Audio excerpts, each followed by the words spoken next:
Okay, welcome everybody who joined on this month's SmartDB Office Hours. And I've been requested by a few people in my network to redo this presentation, which I've done now, I think a couple of times at user groups, connection pool sizing concepts. So I think there's not that many participants. So if there's any questions during my presentation, feel free to ask them. If you're not talking, I would appreciate it if you put yourself on mute. Thank you. So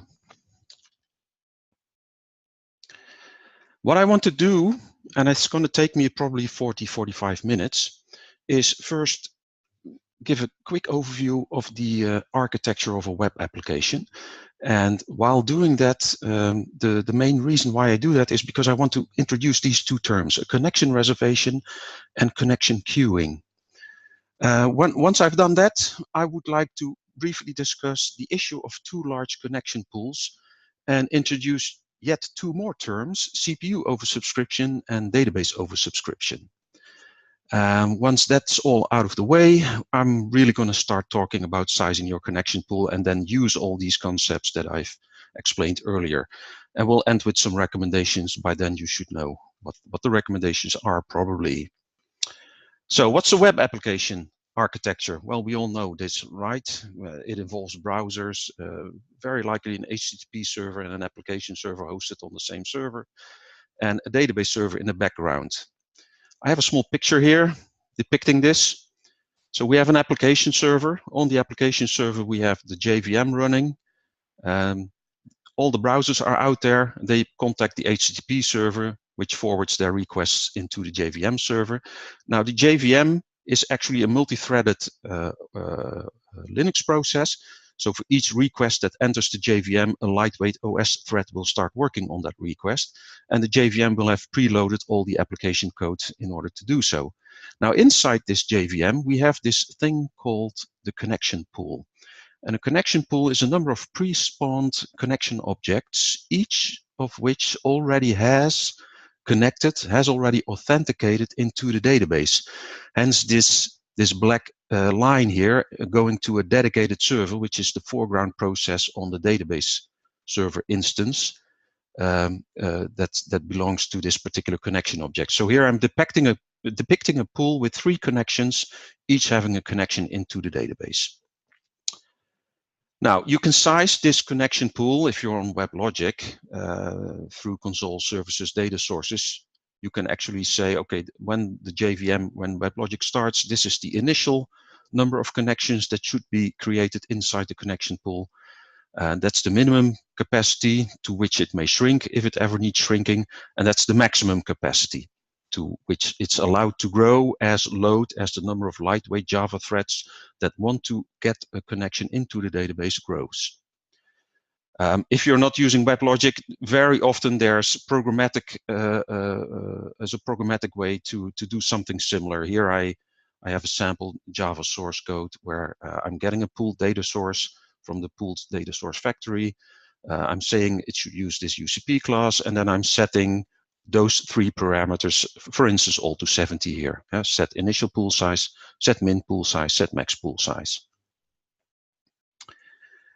Now, very often the number of connections that we have in the connection pool is orders of magnitude, should be, I think, orders of magnitude less than the number of users that we have out there on the internet that are using your application. Yeah. So how does that work? Well, it works in the sense that these connections are time shared across these browsers, across these users that use your application. And I would like to make sure that we all get a detailed understanding of how this works, because I require that in order to introduce those concepts that I want to introduce. So what I'm going to do is I'm going to turn this picture 90 degrees clockwise. So here I have it again, my connection pool, three connections with a dedicated foreground process into the database instance. And let's assume that of all my browsers, 8 of them are currently waiting for a request. Yeah, so I've made them slightly red here. I have 8 browsers where the user is waiting for their page to be refreshed because they sent some kind of application requests towards the application server. So what that means is that inside my JVM, I currently have 8 of these lightweight OS threads running, each servicing a request of one of those browsers. Now, let's introduce this term connection reservation. That's the time during which one of those lightweight OS threads has claimed one of the connections from the pool in order to get some database work done. Let's have a look at this. So let's assume thread 6 is servicing a request from a browser. And I'm going to build up a timeline here where with blue, I'm depicting that the Java thread is currently on CPU. With gray, I'm depicting that we're currently in transit between the application server and the database server. And red, the color red depicts that we're currently working on a database call inside the foreground process at the database instance. So thread 6 has received a request, it starts working. Yeah, it executes some business logic. So I'm spending some more time inside the JVM, and at some point it needs to call the database. So how does that happen? Well, it happens because it gets a connection from the pool data source. Yeah, this is the actual code in order to get a connection from the pool data source. What then happens is the connection pool manager finds an available connection. Let's assume it's connection 2, and it assigns it to thread 6, or it gives a reference of connection 2 to thread 6. And thread 6 is now dedicated using connection 2. Connection 2 is not available anymore for any of the other threads. So thread 6 now submits a SQL statement via this connection object. Yeah, so we're traversing the network. And session 2, which was sleeping, now wakes up and starts working on this database call. Could be a single row fetch or an insert statement, what have you. So we're spending time, red here, inside S2, inside the database. Yeah, S2 executes the SQL statement. We're building up more time inside Oracle. And at some point, the database call is done and the result is being sent back to the application server. Yeah, so we're spending some time on the network again. This foreground process becomes idle.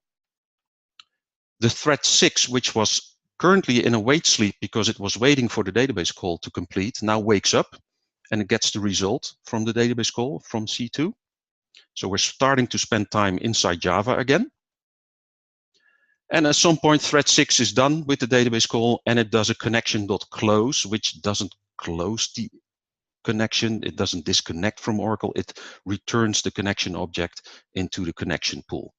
Yeah. So in between these two red bars, we have what I call a connection reservation.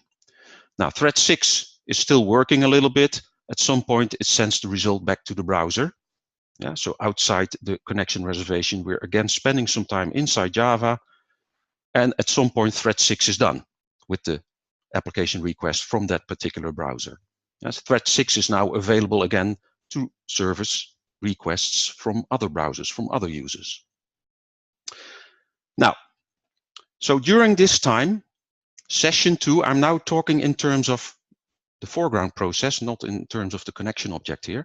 Session 2 was exclusively in use by thread 6. So if I expand this timeline, so here the session 2 was exclusively in use by thread 6. Once it was released back in the pool over here, it could very well be the case that thread 3, this one, starts working on a browser request from some user, and it acquires connection 2, which is now available because thread 6 was done with it. So shortly after it was released, it's acquired again by a different thread and is being used by that thread again to do its database work.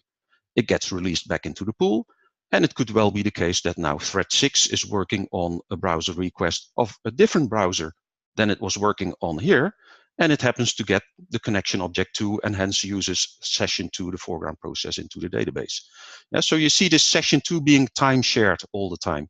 And when it's busy, the likelihood of after releasing a connection object into the pool and shortly thereafter it being acquired by a different thread, the likelihood of that time span being relatively short is high. So these sessions are continually in use by one of these threads, time shared by the threads. Now, are there any questions at this point? I just want to make sure that if there are any questions, you feel free to ask them now.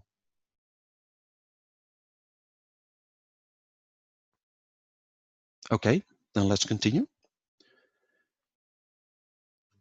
Now, I have drawn these little time boxes arbitrarily long.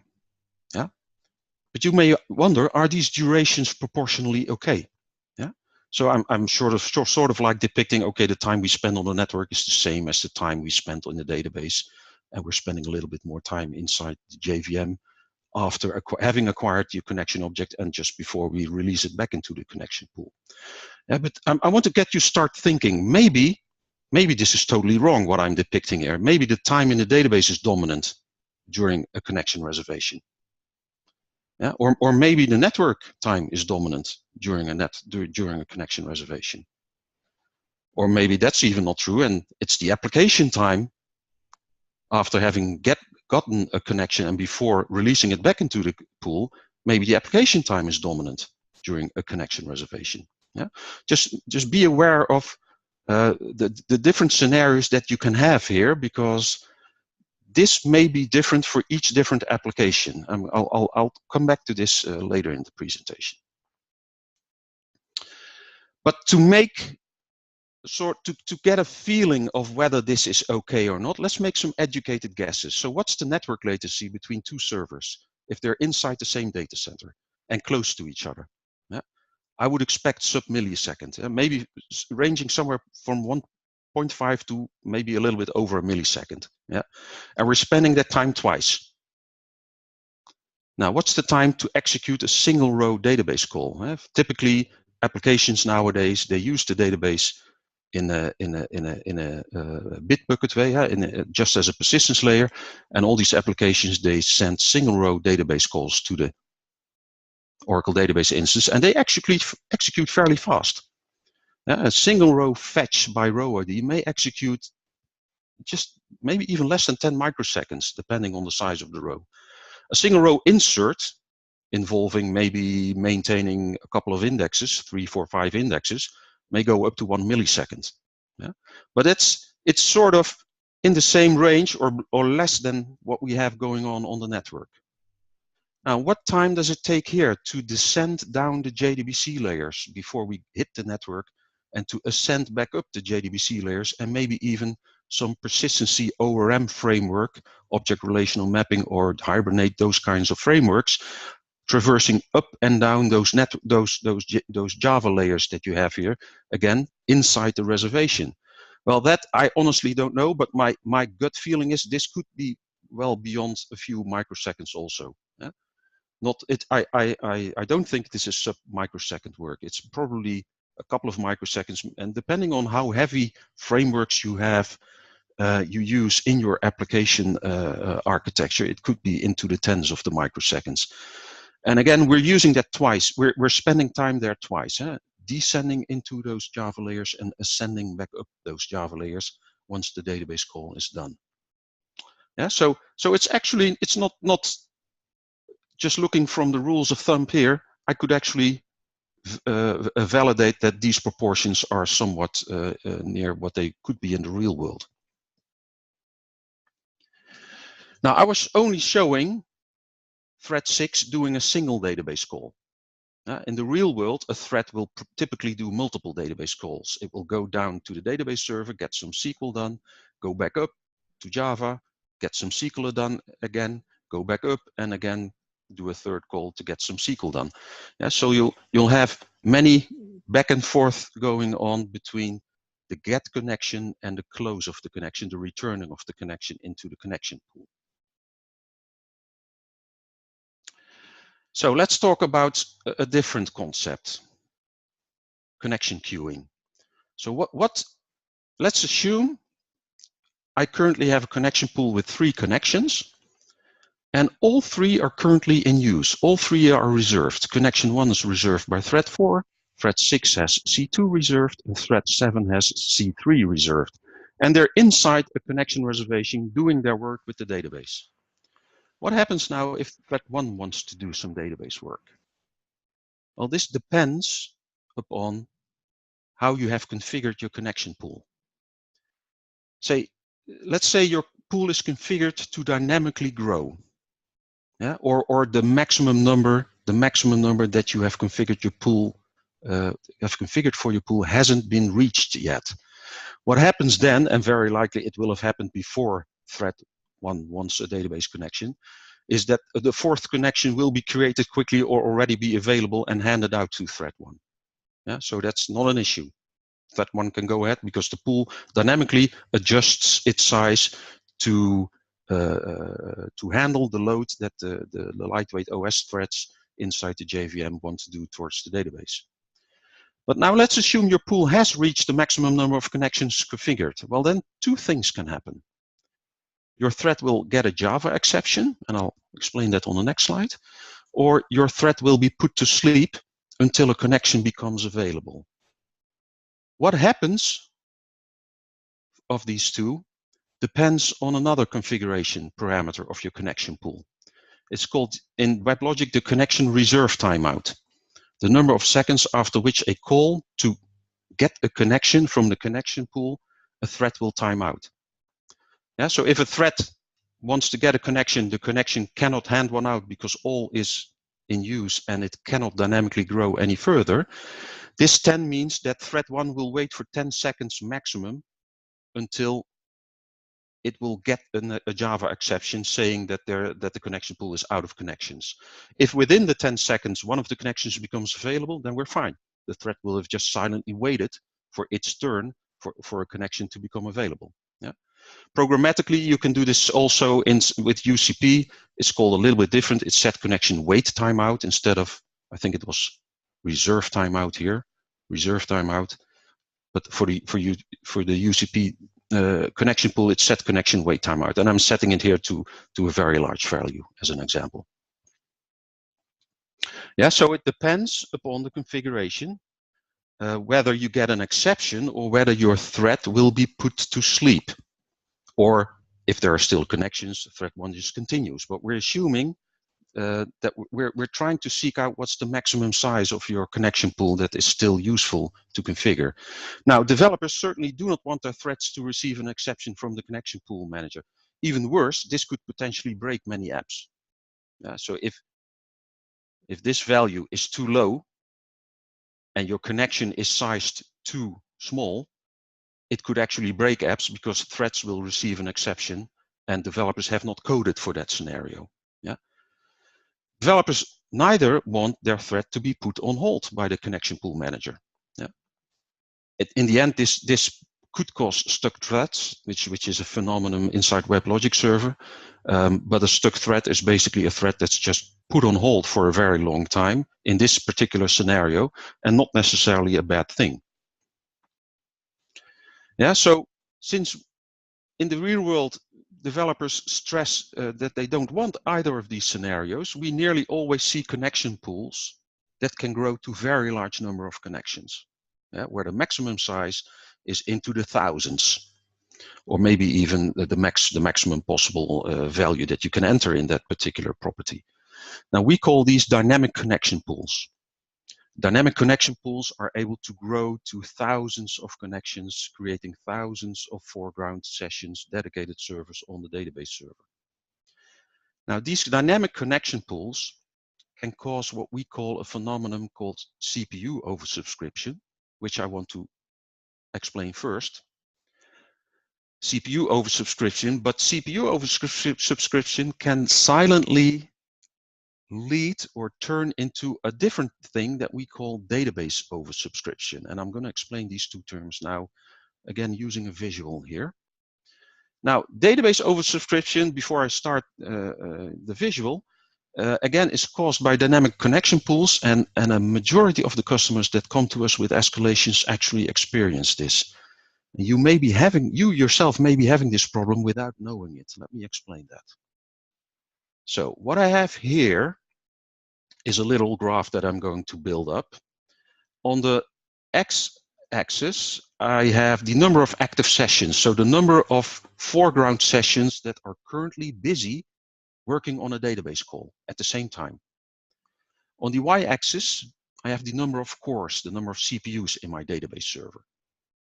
Now, as my connection pool grows, because I have more and more active threads wanting to grab a connection to do some database work. As my connection pool grows, the number of active sessions will grow. And what I'm depicting here with green is the user CPU being burned by these foreground sessions working on the database calls. The yellow is the system CPU. System CPU will increase as active sessions and number of processes inside the database instance increases. And the little green here is a little bit of overhead that you will start experiencing inside the database with an increasing number of connections into the database. So as the number of active sessions grows, at some point, we may reach a point where I have, let's say, 10 active sessions, all burning CPU working on a database call and fully loading all the cores in my database. Yeah? I may also have a little bit contention in my database, by the way. Now, if I keep on growing my connection pool, what will happen is that some of these foreground sessions that want to start working on a database call for one of the application threads, they won't get their turn on the CPU. They will be in the run queue at the OS waiting their turn to get a free CPU to get their database call serviced. Now, so this is CPU oversubscription, where your connection pool is of the size such that the number of active sessions is actually fully saturating the CPUs in the database. This scenario can lead to database oversubscription. If you allow your connection pool to further grow, then what happens is, under CPU starvation, the weights in the database will disproportionately start growing. And these weights can be any kinds of weight. It can be log file sync weight, they can be library cache related weights, or maybe even row log weights. It totally depends on the type of application, what kinds of weights will suddenly start exploding beyond CPU oversubscription, and you still keep increasing the number of sessions in your database. At the same time, we see sys CPU ever so gradually increasing, and the overhead inside the Oracle also increasing in terms of the number of sessions and processes that need to be managed by Oracle itself. These weights can become so big that at some point, I don't have run queue weights anymore on my database server. The weights will push the run queue weights away. But contrary to what you might expect, if I keep on increasing my number of connections in the connection pool and thereby the number of active sessions in the database, I won't get back to this region. I will have reached a tipping point beyond which everything will just become worse. The weights will just keep on increasing, and the number of the useful work that's being done just keeps decreasing inside the database. So if I look at this particular situation here, what do I see? Well, I see in my AWR or my Enterprise Manager environment, I see a lot of weights going on. I even see available CPU on my database server.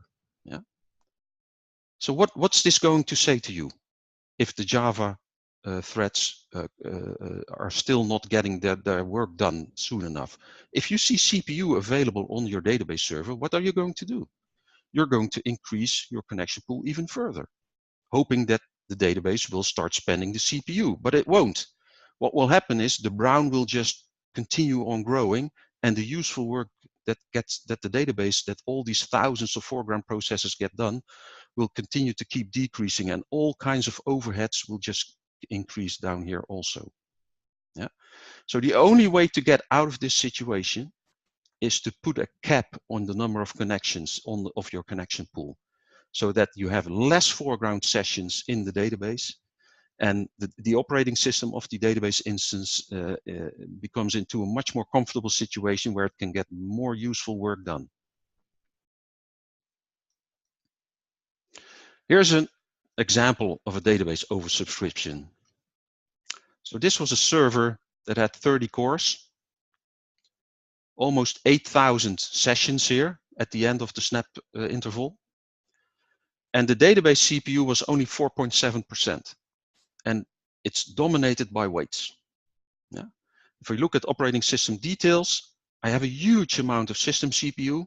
Almost half of the useful work that's getting done, and I have lots of idle time, inviting to increase this even further and get more threads, more browser requests or batch types of program done on the JVM, because there's lots of free space.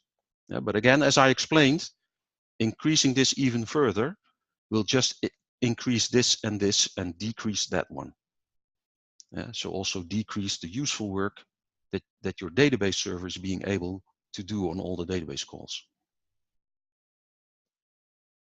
Yeah, so the moral of this story is it's far better to have JVM threads queue for a pooled connection on the application server than it is for the database to be oversubscribed. Yeah, or to have threads wait for database calls to be serviced terribly slow because 90% is waiting during the database call and 10% is spending useful CPU during the call. Yeah, far better to queue on the application server under stress, under high load, than it is to oversubscribe the database server. I hope I've made that point clear with the visual that I had over there. Now, the big question is, okay, so but what's the appropriate maximum size for my connection pool? So that when the application load increases, I won't enter this dangerous zone, which I call database oversubscription land here. And my application threads instead are willing to queue on the application server. And again, if this maximum size, if I choose that one too small, my database will have unused capacity because I will still be in this area here where I have truly unused capacity.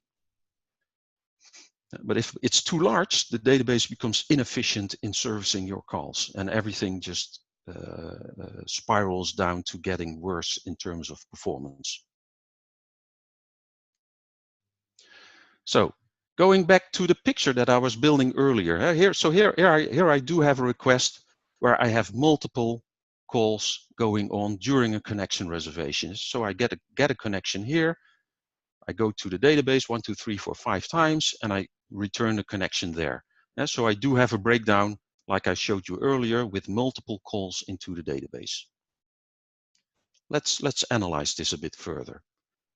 So in this particular case, the foreground session, so that's the operating system process at the Oracle instance side, may be busy only 15%. Now, let's say the sum of these red bits compared to the whole duration of my connection reservation is only 15%. And the 85%, the remaining 85%, I'm not in the database. I'm either at the application server, again, ascending and descending various JDBC and other Java layers, or I'm in transit on wire in the network, on the network. This is actually optimistic. Sometimes we see these types of percentages, where during a connection reservation, the foreground process is kept busy only a couple of percentage points. And the majority of the time, the foreground process is idle. So what does that imply? What does it imply that your software architecture keeps a database session or is able to keep a database session busy only a small percentage of time? Well, let's say if my architecture of my application keeps database processes because the way they use connections only 2% busy, well, I would need 50 times 2%, 50 sessions to at all be able to make one database core busy. I would need at least 50 connections all being used by a thread at the same time to keep one database core busy, as a single thread during its connection reservation keeps a process only busy for 2%. So if I have the 32 core server at the database side, I would need 32 times 50, 1600 sessions to get all cores busy. Yeah? And this is assuming that all your database time is database CPU. Very likely you'll have a few percentage points kinds of weights, log file sync weight or what have you. So you would need even a little bit more sessions to be able to fully load your database server. Yeah, so the size of your connection is dependent on this idle time that your application architecture induces on these foreground sessions on the database. 90% foreground idle time means they keep a session at the database side only busy 10%. So 10 times 10% is the number of connections per core at the database server required to keep the database busy, etc. So 95%, I had that example also where you have 5% busy, 5 times 20, etc. So the appropriate maximum connection pool size is 100 divided by 100 minus x, and the x being the foreground idle time, times the number of cores that you have in your database server. Yeah. So this foreground idle time inside a reservation drives the optimal maximum connection pool size in order to prevent you getting into database oversubscription territory. Yeah, again, you will need to configure threads to be willing to queue for a connection. Otherwise, you break the application. You potentially break the application if there has not been taken if it's not been taken into account that a thread can receive a Java exception when it wants to get a connection. Yeah, so this formula is a good starting point, I believe. Let's plot that curve to get an idea of what's happening here. So if we plot that curve, and I'm plotting here at the horizontal axis the value for x, which is the % foreground idle time inside the reservation.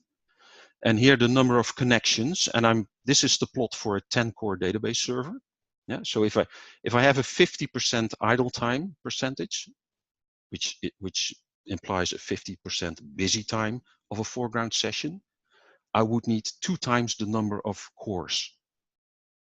Sorry, I would need 2 times the number of cores of foreground processes to be able to fully load the 10 cores. So that's 20. And as you can see, this exponentially increases if you have very high idle times inside a database server, inside a connection reservation. Yeah, sizing the connection pool, its maximum size above the curve only introduces more overhead potentially on the database server. It gets less useful work done. Sizing below the curve introduces potentially structural idle time at the database server, which is also not what you want. You want to use the cores at the database server to do useful database call work. Now, what we often see is connection pools into the thousands. Yes, Stephen. We have some comments and questions from Sven Weller. I don't know if you might want to take them now before proceeding. Yeah, sure. Do you want me to read them to you? How can we measure where most time is spent? That was from a while back, actually. The other ones are from just in the last moment. Comparison between idle time and CPU times. Yeah, it's from a day. So how can we measure where most time is spent? I'll come to that at the end of my presentation. I'm going to explain how you can get a feeling of this percentage for your application. CPU and database perspective, but during the idle time,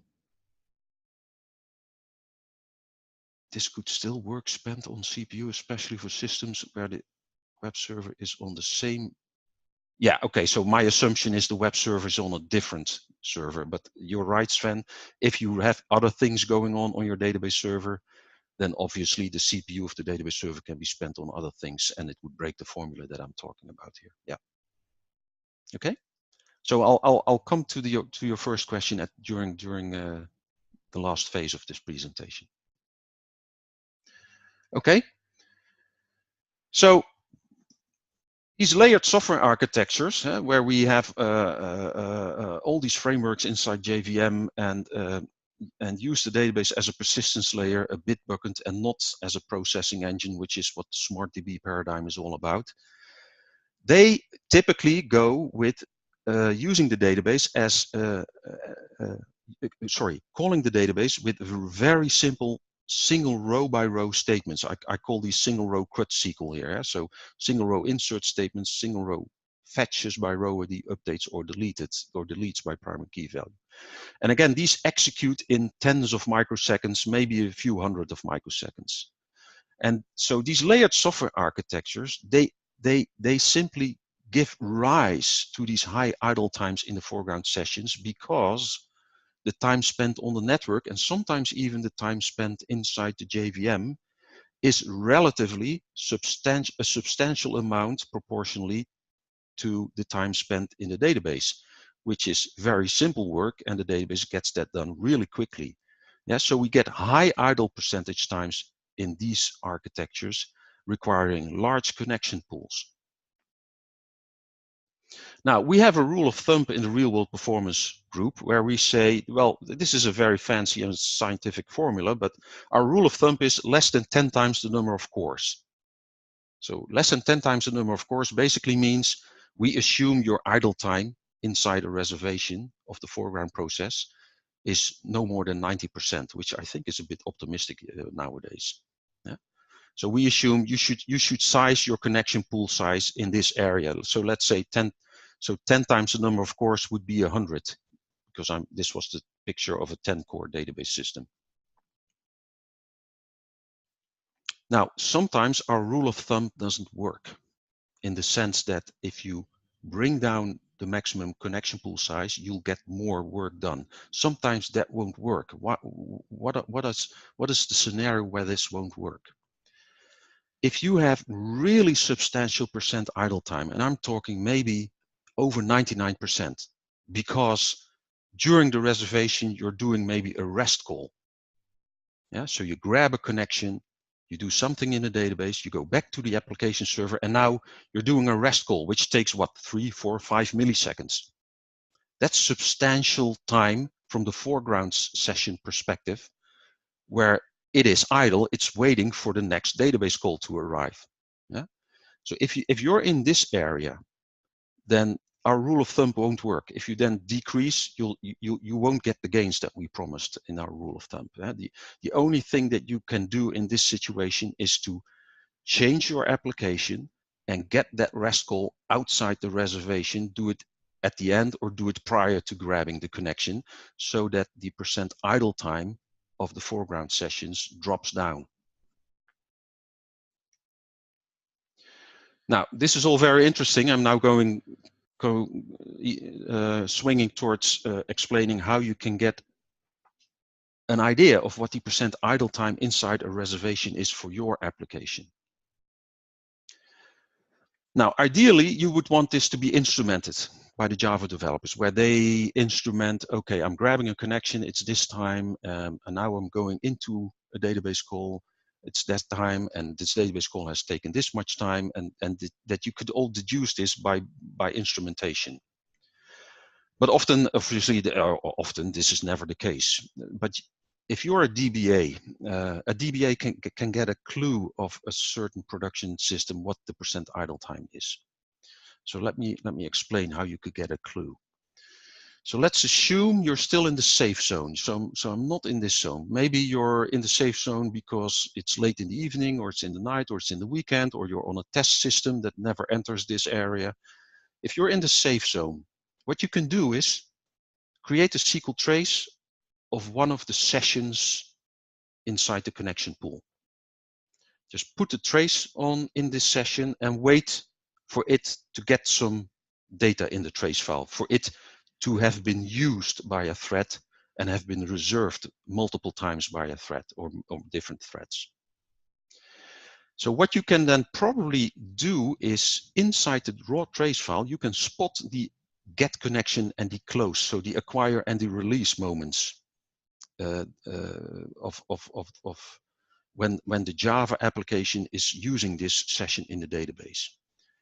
A release would typically be an XCT end, that's a commit or a rollback, because typically you will see a commit or a rollback just prior to the connection object being released back into the pool. And an acquire typically starts with timestamp, because there was a little bit of idle time in the sense that the session wasn't used by a thread at all. So again, I'm assuming a quiet period here. So let me show you an example. So this is an example from a lab test that we did, where an application was doing a certain type of call into the database every time. So here you can detect these blocks. Here I see the commit or rollback. There also the commit or rollback, and there's a little bit of time nothing going on, and here the fact that there's a timestamp here means now this session is being used again. Yeah, so I can deduce from this very likely I have acquired a connection object here, I've released it here, the application reacquired it here and re-released it here. And there's lots of timing information here in this raw trace file. Yeah, so what you can do is investigate one of those blocks and sum all the E equals values. I'll show that on the next slide. The elapsed times of each database call, but do that only for depth 0 calls, because if you start also adding depth 1 or even further calls, you start double counting the database time. And then we can use the TIM values of the first call and the last call to get the total time. So the total time, so then the percent idle time inside the reservation would be the elapsed time, so the difference between those top and bottom TIM values minus the sum of all those E's divided by the elapsed times 100%. Let me show you. So here I have a TIM value, there I have a TIM value. Those are microseconds. If I subtract from this one, I get 2.2 milliseconds. And actually I have to subtract the 17 microseconds also, because this TIM value signifies the end of this parse. So if I subtract that, I get the beginning of this parse. So the total time here inside the database is roughly about 2.25 milliseconds. If I now sum up all the E values, in this particular case, you'll see that the sum is a little bit over a millisecond. Yeah, so and here we actually do see that a parse and a fetch, well, it's taking actually here only just 1 microsecond or 13 microseconds. This is probably an insert, it takes a few hundred microseconds. But summing this up is the time that we kept the foreground process busy. Yeah? If we then do that math that I had on my prior slide, in this particular case, we can see we end up with 53% idle time inside the reservation. Yeah? And it's probably a bit more, because what am I forgetting here? I'm forgetting the network time and the Java time that's in front of here, and I'm forgetting the network time and the Java time that's in front of here. Yeah? So the elapsed time should actually be a little bit bigger, which means the percentage should be higher. So in this particular case, the connection pool size is about, because I have 50% idle time, 2x the number of cores. Yeah. Now this is a very simple example. In your application, you will probably have many different use cases. So here you see a repeating pattern of the same use case happening twice.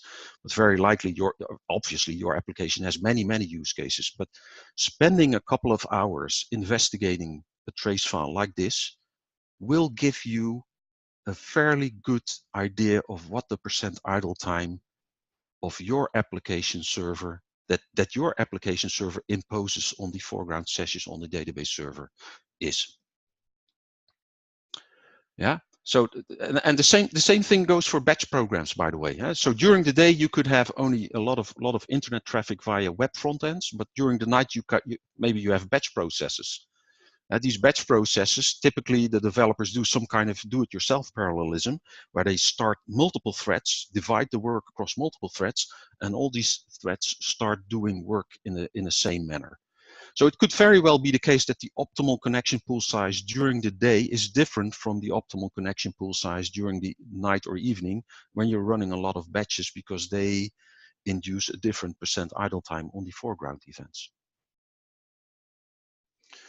Now, SmartDB doesn't require a large connection pool, was the subtitle on my first slide. Why is that?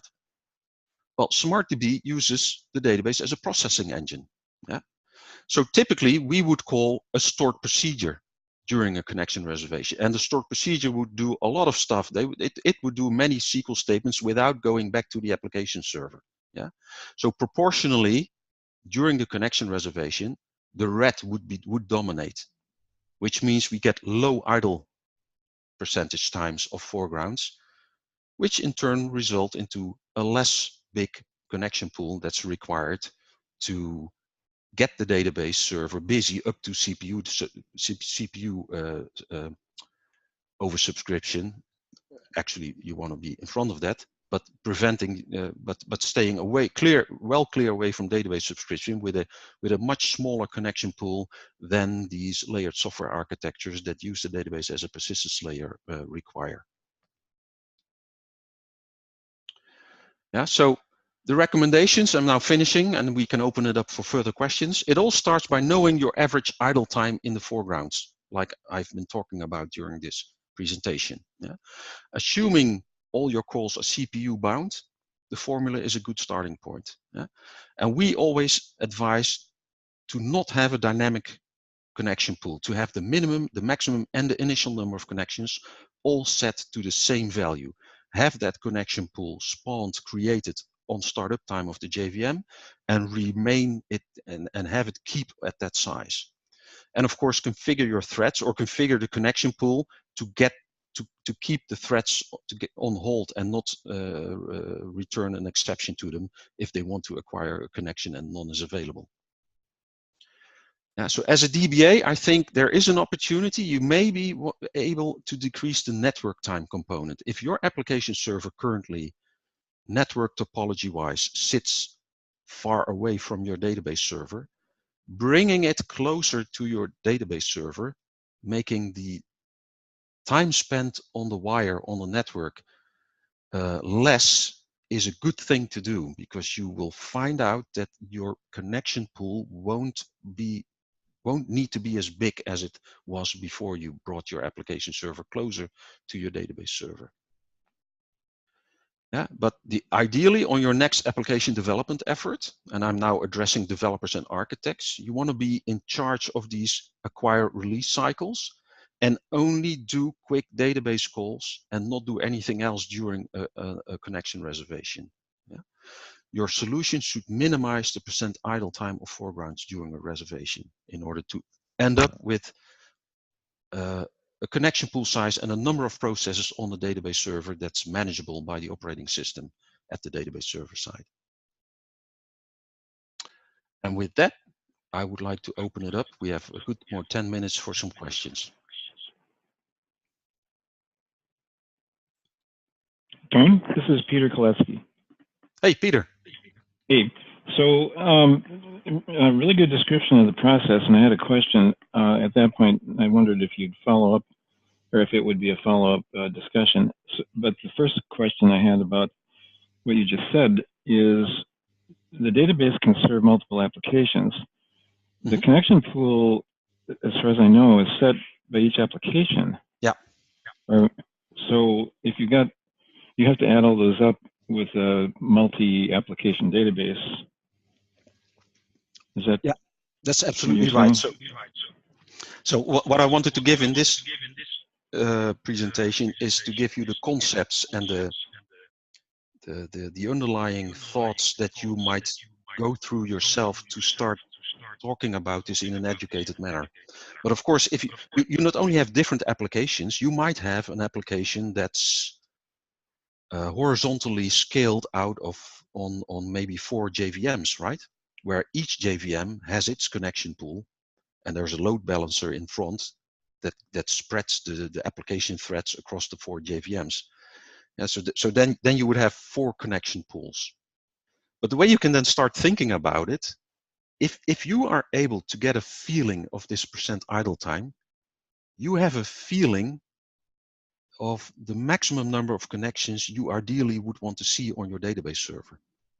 And you can then start talking about, well, let's say it's 1,000 connections. Well, and you have 4 application servers, then have each application server size its connection pool to be 250.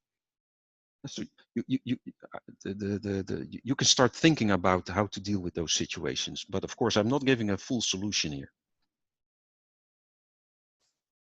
Right, but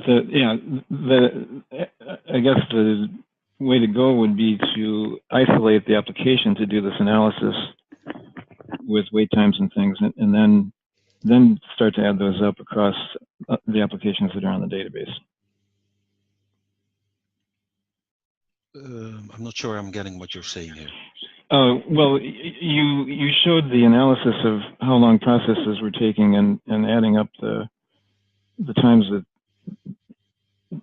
for calculating number of connections. Mm-hmm. So that would have to be done in an isolated way. You wouldn't have that when other applications are running. You wouldn't be doing that analysis. Yeah, that's right. That's right. Okay.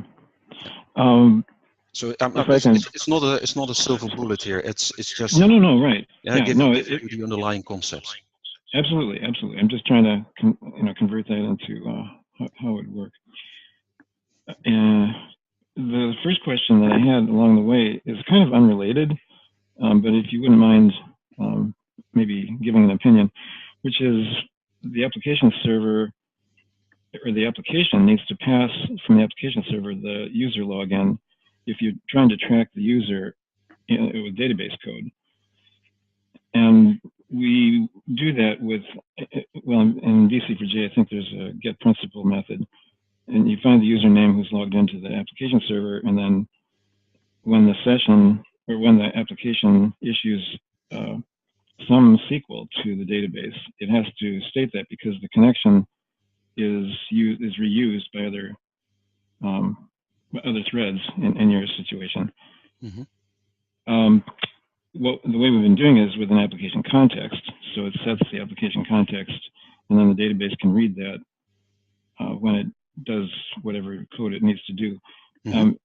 Is there anything apart from that that you've come up or that you've seen used for the database to know the application user? No, so application context is a way to go, and upon acquire of a connection, that would typically be your first call into the database to let the database session know what application user is now using this session. I think there are different ways. I mean, you could use persistent package variables. I've seen that one used also. The other thing that I've seen used is you just provide the cookie as one of the arguments in your first call into the database. Okay. And upon and you also have a table on the database where for each cookie you maintain what is the user, and that table gets populated during authentication of the user. So upon login into the application, when you log into the application, at that some point just after that, you know what the cookie was that this browser has received, and you also know what the user was that was just authenticated. And if you get that information into the database, and then always get the cookie tagged along, you could use something like that to know inside the database call the context of the particular authenticated user that's doing this SQL. Right. Okay. But good. it's unrelated to this topic of today. No, you're right. It just came up when you were describing the process. Yeah. Okay. I thought, oh, this would be a good chance to ask for this because I don't know if we'll get back to it.